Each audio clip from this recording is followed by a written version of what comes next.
Hello, vocational team. Kelly here, and today I'm going to talk about virtual interviewing and go through some basic tips and tricks for you guys.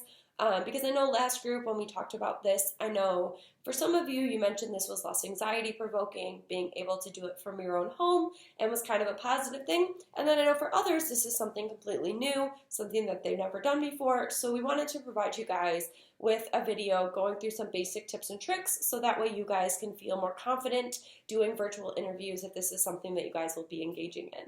So, first and foremost, you kind of want to be conscientious of your space, right? So, you want to kind of find a neutral wall if you can, or be in a room that maintains your professionalism. I know bedrooms are awesome. It's a way to express ourselves. We might have band posters or things hanging around that maybe we don't want our boss to see. So, if you can find a room in your space that is as professional as possible, I would definitely recommend to kind of set up your room in there if possible, or to kind of take any things that may misrepresent you off the wall if need be.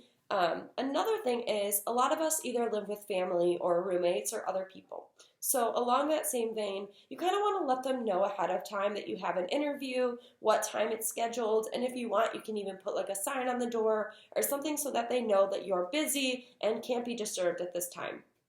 So that way we can avoid people walking in, asking questions, making excessive noise in the background. So that way you can really just focus on you and the interviewer and be present with the interview process. Another thing is animals. They're awesome, great. We all love them. However, during an interview, having your dog barking or a cat meowing might not be the best thing. So if you can, you kind of want to put them in another room, put them outside or wherever they'll be comfortable and also won't be interfering with your interviewing or barking in the background or anything like that. So just kind of setting the stage to avoid as much distractions as possible. Another thing is, if you want to have your phone nearby, you can, but just be mindful of, if it's going to be vibrating or that it's on silent. So that way, again, we limit as many distractions as possible. You guys can't see it on camera, but I have my tea right here in case I need, a sip of something. I have it available, but I want it to be off camera so that way it is, not distracting, not interfering from, the dialogue that the interview and you might be having. Another thing is to be mindful of your dress. So yes, I know they can only see from the top up. However, if they ask you to go grab a paper resume or you need to go get something, you want to be mindful of, if you stand up, do you have sweatpants on the bottom? What's going on? So that way, you can kind of take care of that. And also, I know that a lot of us, when we are dressed to the nines, we feel more confident, which then translates when we're answering interview questions. So if that's the case for you, I encourage you to get dressed for your virtual interview just like you would for a face-to-face interview. So that way the confidence can kind of shine through and you can feel a lot more engaged and professional and just kind of, following the same routine that you guys might be following if it was a face-to-face interview.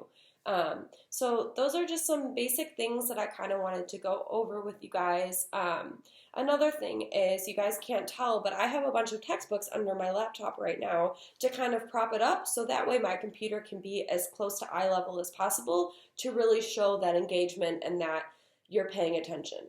And, kind of going off of that virtual communication, I know it's kind of an adjustment, but you can do things to let the employer know that you are engaged. So you can kind of lean in to show engagement. You can nod your head just like you would for a regular interview, and things like that. So a lot of the interview behaviors that you would do in a face-to-face interview translate to a virtual interview.